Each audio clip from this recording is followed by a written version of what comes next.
A local group that's been on the front line in the fight against HIV and AIDS in Memphis gets ready to celebrate 40 years of work. It's amazing. Kim actually was on the board at one time. Yes. Friends for All offers care, support, education, and resources to help Memphians help them live a happier, healthier life.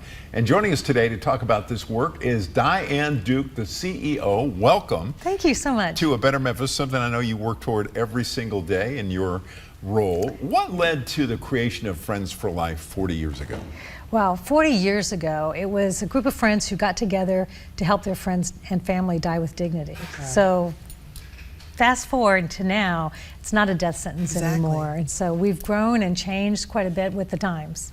And you also have a pharmacy, I understand. We do. And share why providing that service is so important to HIV and AIDS patients in particular. Right. And well, at the pharmacy, we have medication they're on regularly. So being able to be a one-stop shop for people who come to our facility is great. So we also offer treatment. We offer food for food insecurity, housing, mental health services, and just a place to come and hang out and be with friends. Wonderful. So the name of the organization changed to Friends for All, and you have evolved as well as an organization, a nonprofit here in the city, right there on Poplar Avenue. What kind of services do you offer? So we started, as I said, helping people die with dignity, and now Memphis is second in the nation of new transmissions of HIV, and so second in America. Second in America, wow. And we needed to take a step back and look at that and say why. Well, the CDC came out with these social determinants of health, and we started studying that a little bit more. And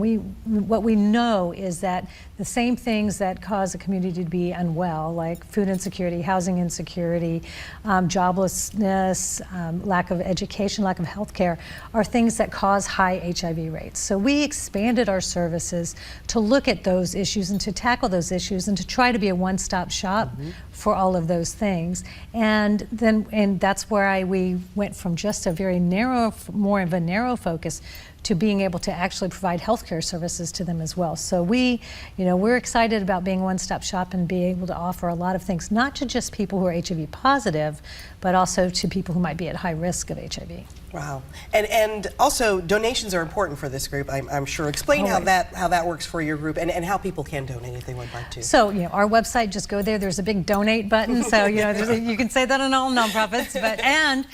We are actually having a telethon on Thursday, and so we're going to be calling people in the community, and 40 for 40. We're asking people to donate $40 for 40 years. We are middle-aged. Right.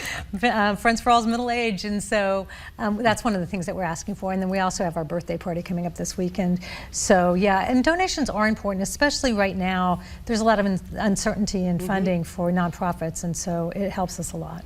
Well, you're located at 1448 Poplar Avenue. 1548. 1548, my bad. No. 1548 Poplar Avenue, and you took over for an organization that had done a lot of work in a lot of areas across the city. And do you have enough space there? That's a gigantic building. It's a huge building, and we love it, and we're actually filling it up. We've got, we've got all kinds of rooms and a place where our clients are just so happy. It was such a difference from our old space to our new.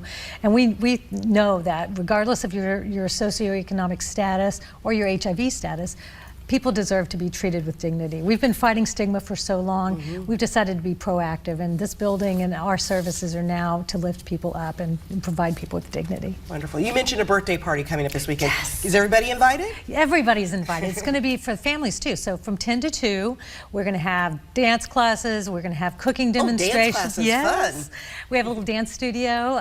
We look at the whole person and helping the whole person. So we'll have cooking demonstrations, food trucks, of course, cake, and just speakers, and it's going to be a lot of fun. So just drop in, tours of the building. 10 to 2. Okay, 10 to 2. And which day? On Saturday, the 22nd. Very good. Very good. Well, thank you so much for joining us today. Again, this is, excuse me, I can't talk right now. Diane Duke, CEO of Friends for All. Thank you again for joining us and sharing Thank you so much. I really appreciate it. The mission of Friends for All. Yes. And you can go